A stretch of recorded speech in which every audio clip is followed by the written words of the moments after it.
This is Two Random Dudes Pod episode 3, man. This episode's gonna be crazy. Y'all tune in. Hit me with the intro.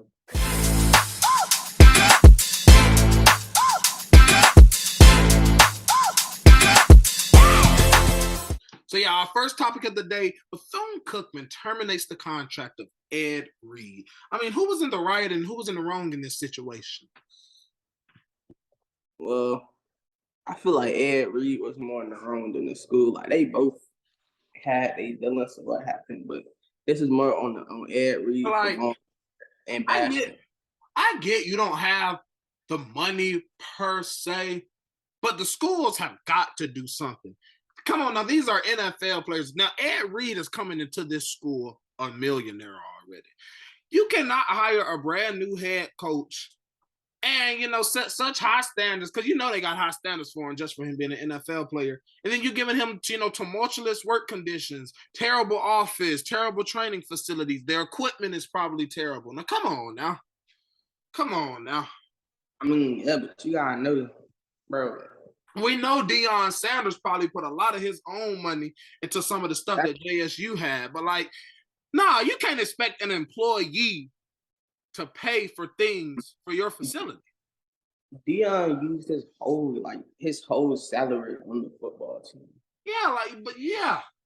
And that's Deion. And Deion Sanders is worth way more than Ed Reed, because Deion Sanders, unlike Ed Reed, has remained relevant in media or whatever since he's been retired. But see, Ed Reed, bro started giving his salary away. his money might be getting slimmer and slimmer and slimmer. What was they paying him anyway?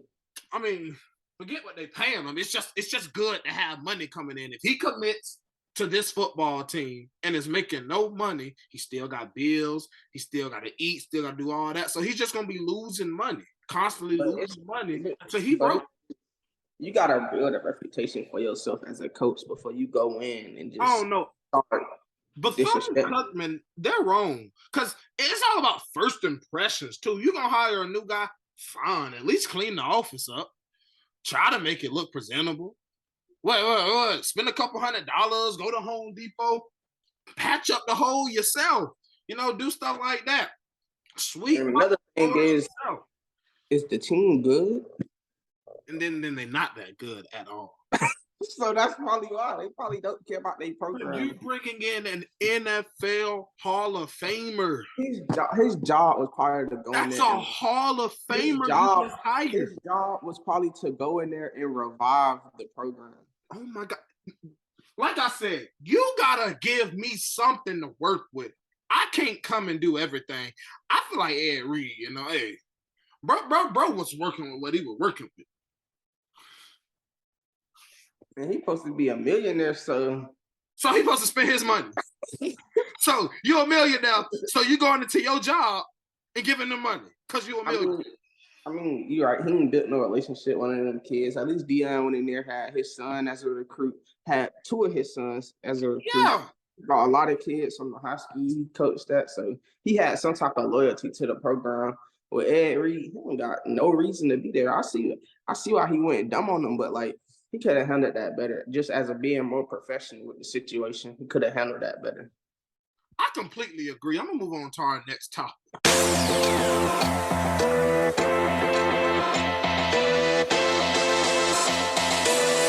Our next topic is the Young Thug trial. It was allegedly seen during the Young Thug trial that Thugger may have or may not have had a drug exchange in the middle of court. How do you just feel about this whole thing? And, what's your thoughts on Young Thug as of right now? YSL, man, y'all serving life, man. It's a...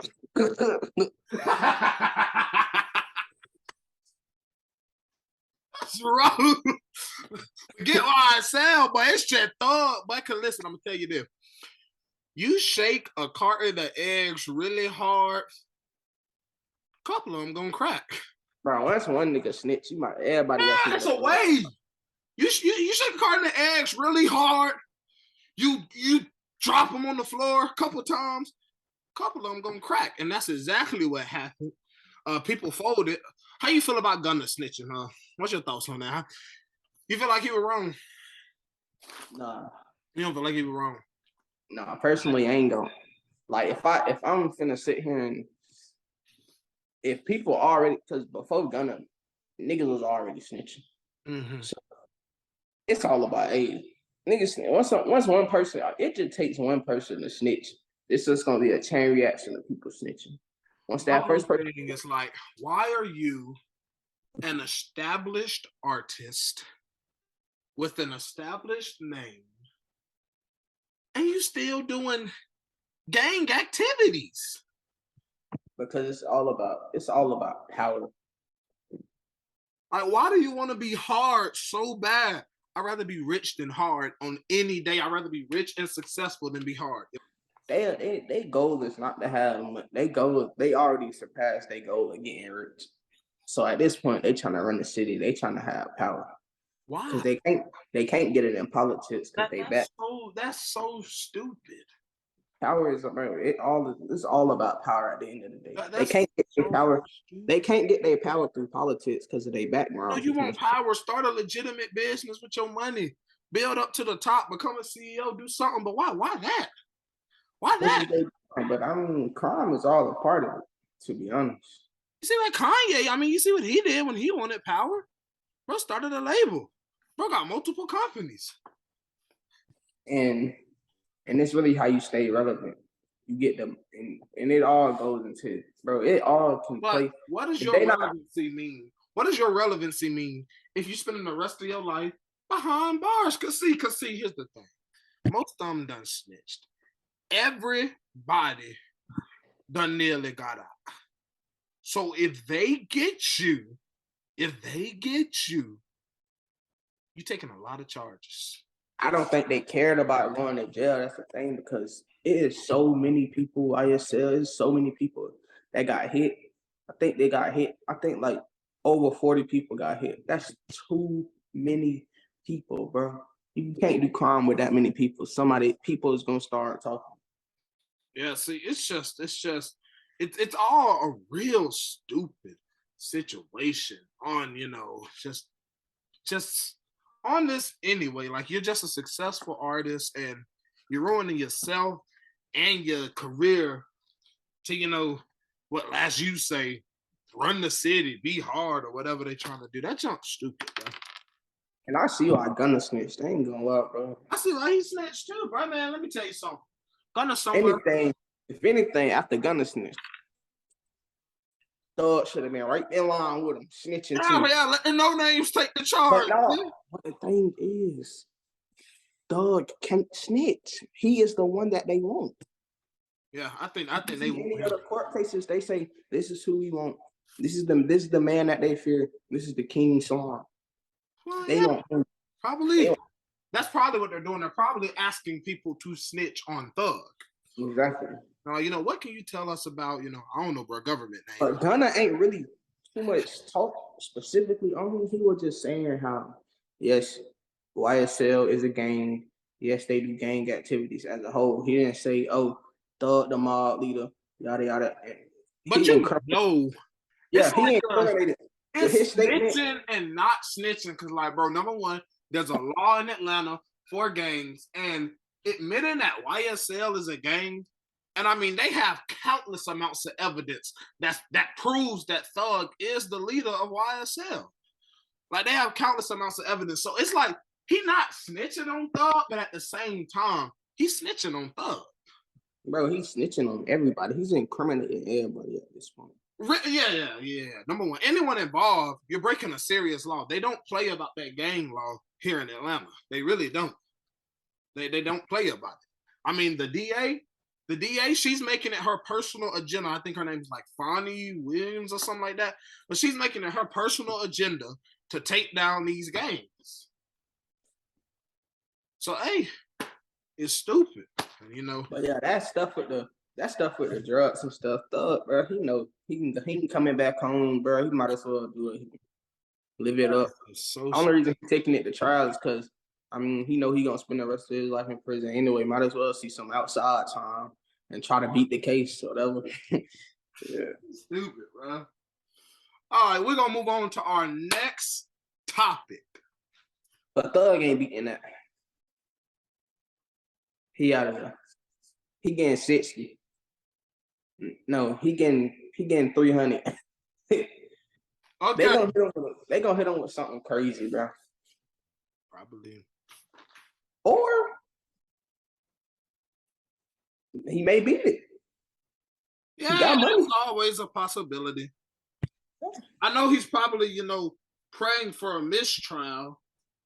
I think the DA's worst mistake would be bringing his music into the mix. I think if they leave his music out of it, I think that's one of their best ways to avoid a mistrial. Yeah. I don't know why they keep bringing up his lyrics. Like, they know they can't use. Ain't it a new law that they can't use songs in court? Yeah, leave the lyrics out of it. Because, a lot of the time, the DA will pull out evidence that you're not supposed to pull out, and then they have to declare it a mistrial because the jury's insight is tainted now. Regardless of if the judge tells the jury to disregard that last statement, are they really disregarding it, bro? Yeah, really bringing up rap lyrics, it really show how weak your case is. Yeah, like, bro. Because if you really think I'm a criminal, you're gonna find something that I didn't put on to the world. Like, this is rapping is entertainment. People lie in their rap all the time.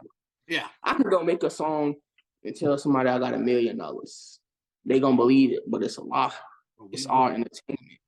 I can go get an iced out Richard Ridley on my wrist, but it's gonna be fake, but it's gonna look real. People gonna believe that it's real. All right, bro. Like, rap lyrics don't mean nothing. It don't hold no weight, bro. Yeah. All right. On to our next topics.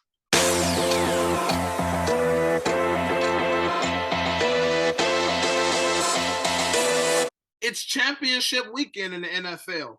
We're just gonna cut to the chase. Who's going to the Super Bowl? Eagles versus. We have Bengals. Philadelphia versus San Francisco and Kansas versus Cincinnati. Eagles versus Bengals. That's the Super Bowl. If it ain't Eagles versus Bengals, honestly, I'm gonna put it like this. If it ain't Eagles versus Bengals, it's Chiefs versus Eagles. Okay, so I'm gonna put it like this: 49ers versus Chiefs. And hear me out. Number one, the Bengals are going into this game with a lot of arrogance, in my opinion. I mean, they calling Arrowhead Stadium Burrowhead. They're doing all that chatting. And I feel like when Patrick Mahomes got a chip on his shoulder, that's when you really don't want to play him. Patrick Mahomes, Andy Reid, Chris Jones, all them guys over there in Kansas, Travis Kelce, when they got chips on their shoulder, that's when they play. Travis who? Travis Kelce. No. What you mean, no? That's not his name. His name not Travis Kelce. It's Travis Kelce. And he been letting everybody call him Kelce all this years. And his name. Oh, I don't care. Patrick Mahomes, Chris Jones, Travis Kelce. They all have a chip on their shoulder. And when them guys, Andy Reid too, I mean, he's been out-coached in situational football 3 times in the past year. And so when it comes down to it, when these guys got a chip on their shoulder, I don't think that's when you want to play the Chiefs. So I do see the Bengals taking defeat in that game. And as far as the 49ers go, I think this will be like last week's game with the Cowboys and the 49ers because, I mean, it's just going to be a pass rush clinic on Sunday. I mean, both of those pass rushes are the 2 best in the NFL. And it's going to be probably a lot of pressure and a lot of sets. But you're not talking about the Eagles have the best O-line in the NFL. Let me just put it to you like that. That nigga gonna get pressured. I mean, yeah, of course. And what I say is, why I feel so confident in the Niners is because when Jalen Hurts does get pressured, what does he do? The boy can run. But with that linebacker room in San Francisco, like them linebackers are ball hawks. They get to you so quick, bro. He's still gonna run. The second you get out the pocket, I'm telling you though, he ain't gonna go far. He gonna rush out. He gonna rush. I think that's been the best thing. He gonna rush over 50. He gonna rush over 50. I don't know about that, but I think that's been the best thing with the 49ers. They don't allow quarterbacks to improvise or run out the pocket on them. And as far as Brock Purdy and the offense goes, I would bank on the Eagles doing the same thing the Cowboys just did last week, and they need to have an answer for it. I would bank on the Eagles running the defense that forces Purdy to roll to the left, and he really can't make any of his throws perfect. Here's the thing, though, bro. It's two guys, bro. Who? CMC, Kittle. The rest of them, you can contain them, bro. But CMC and Kittle, they gonna do what they do. Sleeping on Deebo Samuel? They gonna give Deebo Samuel a one-on-one matchup and see if he don't win it every time. Deebo can be. Oh, can't forget about Trent Williams. Did y'all hear my take last week? Trent Williams. Oh my God, bro put on an offensive lineman clinic. Did we see how Michael Parsons was ineffective in that game? Listen, bro. The thing is, Deebo Samuel can be contained, and it's not because of his ability to release. It's because Brock Purdy's not gonna make them throws. Okay, number one, Brock Purdy has shown us that he can make these throws. It all depends on how the D-line holds up. And he gonna have his rookie moment, bro. And hey, I'm sorry, we've been saying that for the longest, but I just don't see it coming. It's not like you've been saying that for the longest. This is my time to say it. But when you played in such close games all year, and he just hasn't folded. He just hasn't. He probably not gonna fold, but they gonna lose. I'm gonna say this, and here's what I'm gonna say. Hassan Reddick, it's gonna be up to Fletcher Cox. You know, who else they got? Can't think of the bro name. Who they got? Hargrave. Dominican Sue, all them folks. It's gonna be up to those guys because one thing the 49ers do against every team, they eliminate your best pass rusher. You're not getting in on Trent Williams. His technique is too good. I ain't seen a lot of guys who get past Trent Williams. Oh, listen though. All I say is, do you know why Hassan Reddick is solid? But those guys have really been feeding off of the performance of Hassan Reddick. Can we talk? No. Can we talk about why Hassan Reddick is getting these sacks that he's getting? Why is he getting? Hargrave and Fletcher Cox has been the best duo in the interior for the last couple of years when it comes to sacking the quarterback. So guess where they're putting their guys at.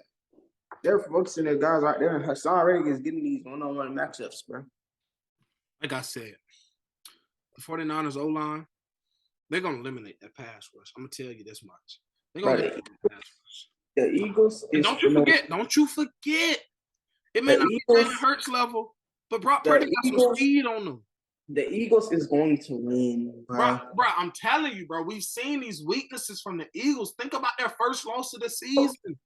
And I bet the game not even going to be lit how you think it is. It's probably going to be, tit for tat. It might not even be tit for tat. The score may be flat, bro. It may be a trash game. But think about their first loss of the season against Washington. I'm telling you, bro.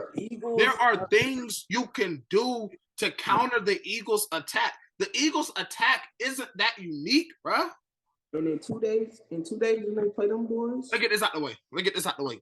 AJ Brown, Dallas Goedert, Vontae Smith. Yeah, bro, got plenty of people to throw to. But them safeties and them corners in San Francisco, they ain't gonna make it easy for none of them yards. Let's get that. What about them safeties and them corners in Philadelphia? What? But listen. At this point, it's gonna be a chess match. Chess pieces, just like last week. Coaches are going to be moving a lot of pieces on their chessboard, and bro, it's going to come down. You know, he put on a coaching clinic this season, but Kyle Shanahan, a guy who's coached 2 Super Bowls, has went to that NFC Championship almost every single year of his head coaching career. Him or Nick Sirianni to make the proper adjustments and call the proper plays to win this game. Give me Sirianni. Sirianni! Give me Sirianni, bro. This year, Sirianni has been the better coach. Sirianni oh my God. Kyle Shanahan has went through 3 quarterbacks this year. He's went through 3. How can we call Sirianni the better coach? Bro, he controls that. Oh my God. But it don't matter. It's the way you adjust and you don't let it hurt your team. Bro, and each one of them quarterbacks is in a beautiful situation. If you swap, I can guarantee you. Why are they in this beautiful situation? Because of Kyle Shanahan, John Lynch. They both have great coaches, but with the things that bro, the weapons that the Eagles got versus what the ridiculous, 49ers got. ridiculous, The 49ers has a way better roster. ridiculous. The 49ers That's what I'm gonna has a say. way better Ridiculous, and it all comes down to scheme and play. ridiculous. Okay, what? Nick Sirianni over Kyle Shanahan? Really? And take that from me. You see the shirt. Take that from me. I don't like Kyle Shanahan. I don't like Kyle Shanahan for obvious reasons. I don't like Kyle Shanahan. But I'm going to give Kyle Shanahan the credit he so gratefully deserves in this situation. Give me Nick Sirianni. Come on. Think about all the people Kyle Shanahan has just outcoached this season. Last week was the same chess match. And yes, Mike McCarthy, he is not a good coach now. Because there was one point where Mike McCarthy was a really dominant head coach and even won the Super Bowl. He's not a good coach now. But was he a good coach last week? But he's not a good coach now. He was a pretty decent coach last week. His team stuck in it until the very end of it. Really, think about the good head coaches. And let me give you something else. If we're not even talking about coaching, think about the people he's outcoached this season. He outcoached Sean McVay this season. Coaching is great on both sides. He outcoached Mike McDaniel this season. Mike McDaniel don't touch Sirianni. He outcoached Pete Carroll, a legendary coach, 3 times. Mike McDaniel don't touch Sirianni. So Pete Carroll don't? Pete Carroll don't? Pete Carroll don't have the team. He outcoached Pete 3 times. He don't have the team. It's the thing, though. You can compete and even beat the 49ers if you just got good enough coaching, bro. I'm telling you, bro. I'm telling you, bro. That's flawed. Sometimes it is not about your team, because if you didn't see last week, what was that week? It was the wild card. The Seahawks had the halftime. Has Doug Peterson been a better coach than Kyle Shanahan? Doug Peterson, no. Because he don't have what Shanahan got. No. The thing about it is, we always talk about how wild card weekend. No. The 49ers went into their locker room losing the game. They were down at the half, which means that Pete Carroll, while he doesn't have the team, you're making good enough coaching decisions to stay in the game, because it's all going to come down to a coach in the end. I'm going to just say that much. And I'm telling you, but in the second half, Kyle Shanahan came out and his team looked better. They looked like they were going to counter what they were doing defensively. They were going to counter what the Seahawks were doing. Bro, every time I see the Seahawks, bro, every time I see the 49ers, bro, I never get to see what I never get to see the plays that the play calling coming to these great effects, because the players make such great plays, bro. Yeah, Kyle Shanahan, I mean, his personnel groups, the way he subs these guys, way better than anybody's. The positions that he puts them in. Come on now. These players cannot succeed without the position he's putting them in. Think about CMC in Carolina. He wasn't doing nothing in Carolina. He was injured. He wasn't doing nothing in Carolina. Think about that. Before he was injured, he was the best running back in the NFL. Come on, bro. Stop it, bro. What are we talking about? Stop it. CMC played. Why do you think Debo broke out last season? CMC played better than Carolina. Debo break out last season? Tell me why he broke out last season. Because they forced Kyle Shanahan put him in the backfield. Kyle Shanahan put him in the backfield, and he became a star. Come on, bro. There is no way you're starting. So they wasn't. Listen. So they wasn't force feeding Debo, huh? So they wasn't force feeding Debo. Call it force feeding. So they wasn't hitting Debo every play. Was they not hitting Debo every play? No. Was the ball not in Debo's court almost every single play? No. Oh my God. No. We watching two different championship games. We watching two different NFLs. And this year, guess what? Who they force feeding this year? Who getting force fed? Not CMC. CMC is getting fed like a baby. He's a running back. Now, if you run the ball, sure. But I mean, force fed. He's a good receiving back. But Christian McCaffrey has always been known to be a good receiving back. So why would any But the ball, so why wouldn't a competent coach put Christian McCaffrey out in the line as a receiver? This is what the runners do, though. They force feed their running backs and they put them, they take their hybrid guys and they What I force feed them. love about your point, Debo you Samuel. said this is what the 49ers do. Here's what Kyle Shanahan does. Kyle Shanahan, we've seen this many times. Kyle Shanahan gets a group of guys, he draws plays, and he makes a game plan that's going to complement them. That's why he's a better coach. Can you listen? Can you listen? Have Debo Samuel had that same productive year this year? Sort of. I'm talking about from last year.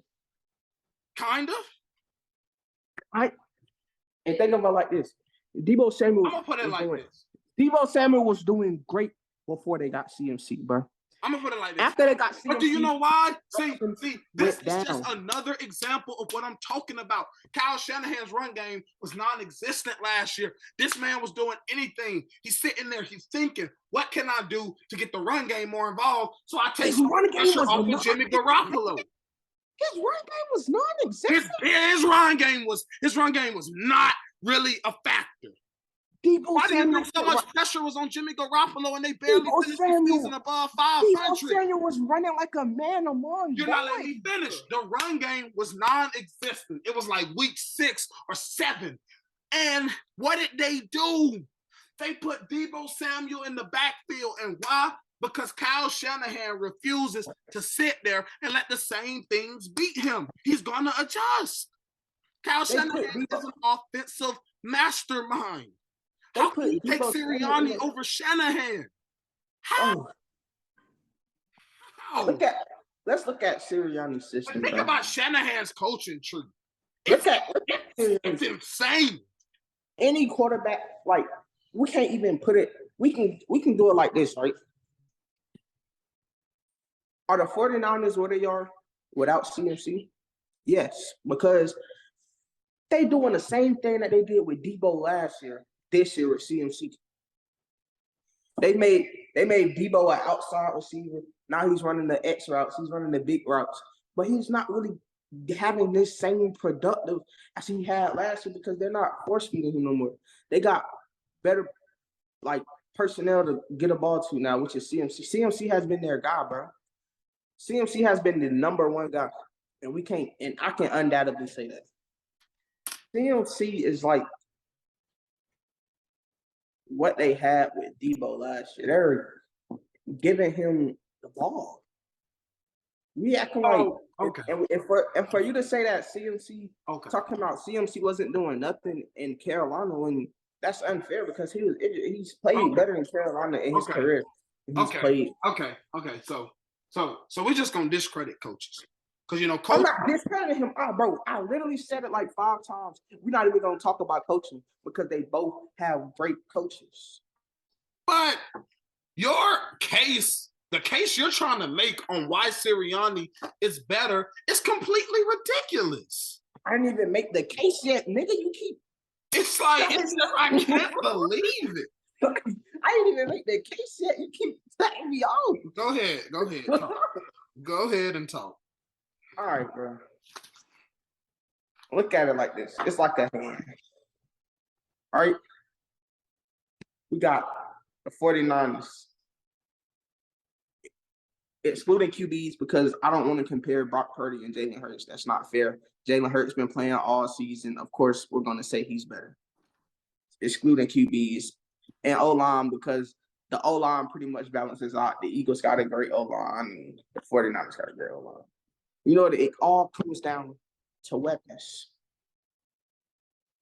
Brandon Ayuk, Debo Samuel.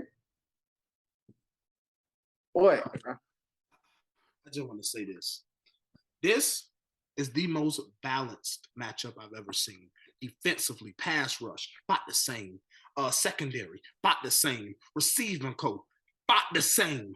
Quarterbacks, completely different. Running backs room, completely different. They got about 2 minutes. Yeah. Be honest, bro. Come on now. Be honest now. Be honest. We know the 49ers got the better running backs. Of course. The wide receiver is not about the same, bro.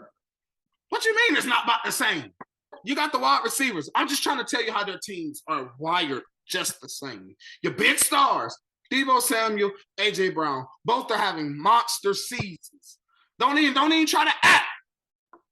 Then you got the wide receiver too, where they're getting there, but there's work to be done.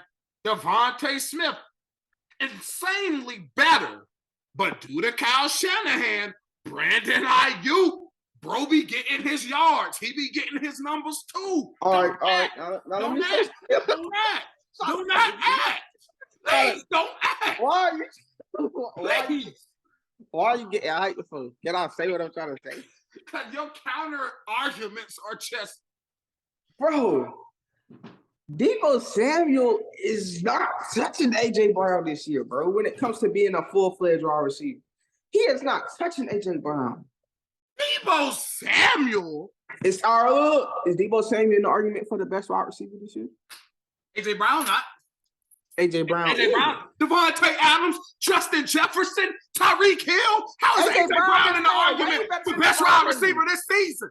How? AJ Brown been playing way better than Devontae Adams. What are we talking about? This has arguably been one of Devontae Adams' best seasons ever, and that's saying something, considering he's been the best wide receiver for years. What are you talking about, bro? AJ Brown, bro. Are we not watching far, bro? Bro, I hate when niggas. I don't like when niggas just bring up stats as their whole argument. No, we can watch the game. Who makes more elite catches? AJ Brown, easy. Cap. AJ Brown, easy. We lying. So we lying. And then think about the situation Devontae is in too. Because compared to AJ Brown's quarterback performance this season, being like at the top of the league MVP caliber, and Devontae Adams' quarterback performance being by non-existent nearly. No offense. Hold on. Now let's say this. Let's say this though. Something has to be said about AJ Brown is in a way better wide receiver room than Devontae Adams. Devontae Adams is the number one guy, no doubt. Nobody AJ on the team. I know nobody on the team, but nobody on the team. They got Devontae Smith, but still, I don't even want to talk about it no more. But still, come on. Let's just go to the wide receiver this season. He's not in the conversation. Y'all tune in next week. Can we do the picks or not? Yeah, we can. Y'all tune in next week when I make a fool of him. Y'all tune in next week when I make a fool of him. I got Kansas City by 3. I have San Francisco by 6. I got Eagles by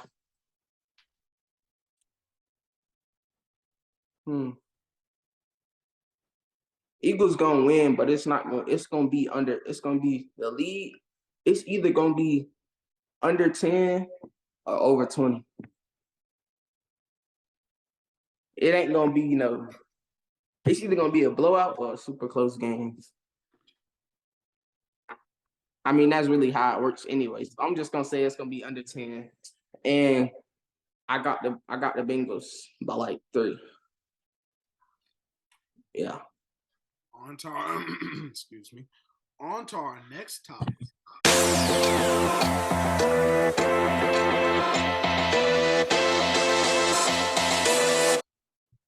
We're going to move on to our next topic. It's a little tragic. Over in Memphis, Tennessee, a man by the name of TYRE NICHOLS was beaten to death by 5 police officers. This is just a really tragic situation. Police brutality it's gotten out of control. So yeah, we're gonna discuss and chew on this a little bit about some of the controversial things surrounding this case.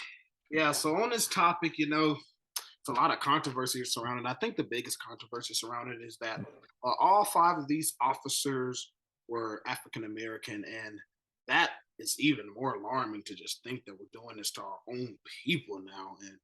And it's just like a lot of people are like, wow, it's funny how quickly they in jail.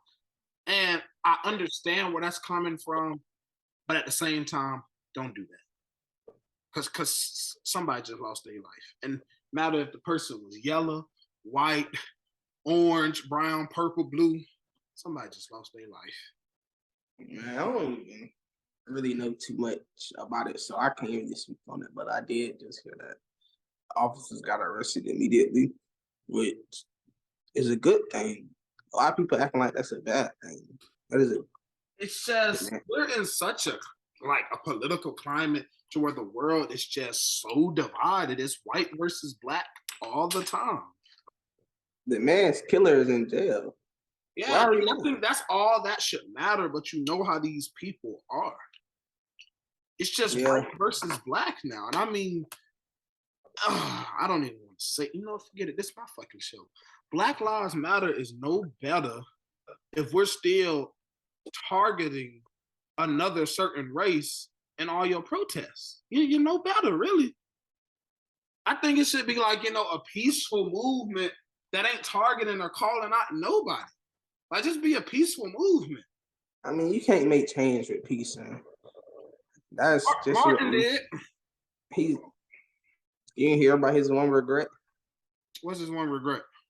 Doing it with peace. But the change still happened. It did, but I guess. But yeah, I just feel like that's too political for me, bro. My opinion is not the opinion of the people. Yeah, it's just a tragic thing, and as you know, here on Two Random Dudes, we try to cover everything. We're gonna move on to our next topic.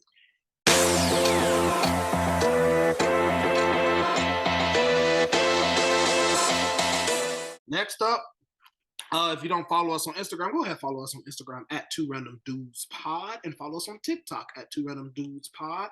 And if you want to follow us on our main Instagram accounts, well, they'll be in the bio of our podcasting account. On the Instagram account, I asked you all to ask some questions. So the first question is, how did the Two Random Dudes podcast become a thing? You want to go? Well, the origin story is, so we started off with this podcast called, what was the name? Cold Drink. Yeah, Cold Drink. Cold Drink. And I'll be right back. Stuff happened there. The production went down and stuff. We stopped making videos and stuff. We're just one day on the phone, we're like, let's go make a podcast. What should the name be? I was like, Two Random Dudes. Shout out to that boy Aiden. Yeah. Doing up from there. My point of view from how it all went down, it's just like, if you ever met me and Z, you know we hilarious. And a conversation with us in its own right is like a damn comedy show. So I just thought, forget that cold drink junk, 3Jet don't work. 3Jet don't work. I'm just gonna put it out there. 3 don't work a lot of the time. So I'm like, man, forget that. And that's when I told him, well, let's start a podcast. He came up with the name, and boom, it was off. It was off. It was off. We find current events to talk about each week, and we just have fun and we be ourselves. We ain't putting on no stage presence. We just naturally. Cold Drink may make a return just for all the people that only like sports content. But it won't be named Cold Drink. But we ain't making no, what is it? We ain't making no stage presences. We just naturally being us. Oh, I got it. So do y'all think we should separate the sports content from the real life content? I mean, they both real life, but from the world, politics and the media versus the sports media, should that be 2 separate podcasts? Let us know. Next question is, how old are we? I'm 17. I'm a senior in high school.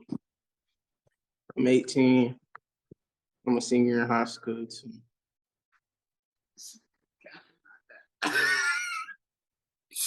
All right. The next question. Right now, I'm 17.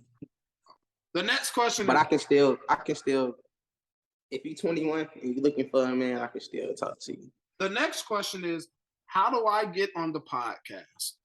Okay. You can't. Email us at 2randomdudesbooking@gmail.com. And then it's gonna go through our creative team. Yeah. And make sure you send a picture in the description of yourself, and we'll go from there. And the creative team, they really strict. They're gonna do thorough background checks. Our final question is, but that is not up to us at all. Who comes on the show? Not up to us. We have a full team for this. Our final question is, what does that say? Who's funnier? Let the audience decide. I mean, of course I'm gonna say me. I'm narcissistic. Like, I'm with the This is the guys that got it. We're gonna let the viewers decide that. And with that, this might have been one of our, let's say. What was the question? Who's funnier? I'm saying, what's after that? Oh, I can read one more. Can you all start letting viewers submit topics? Sure. But like I said, you guys have got to get active on our social media, because that's the only way we're going to be able to reach y'all. If y'all want to submit topics. Social media is on the screen right now. If y'all want to submit topics for real. Yeah, but if y'all want to submit topics for real, then just get active on the social media. And with that, hey, this was still a banger. How can I say it wasn't? That sports section was, oh my God. That was good. Take it away, Z. Oh man. It's gonna be the last thing said on the podcast. So the words don't come from me. You know what I'm saying? So with that being said, I got one last message. Sirianni for that out coach Shanahan. You know what? I said it's the last. You know. I said it aloud. We out of here.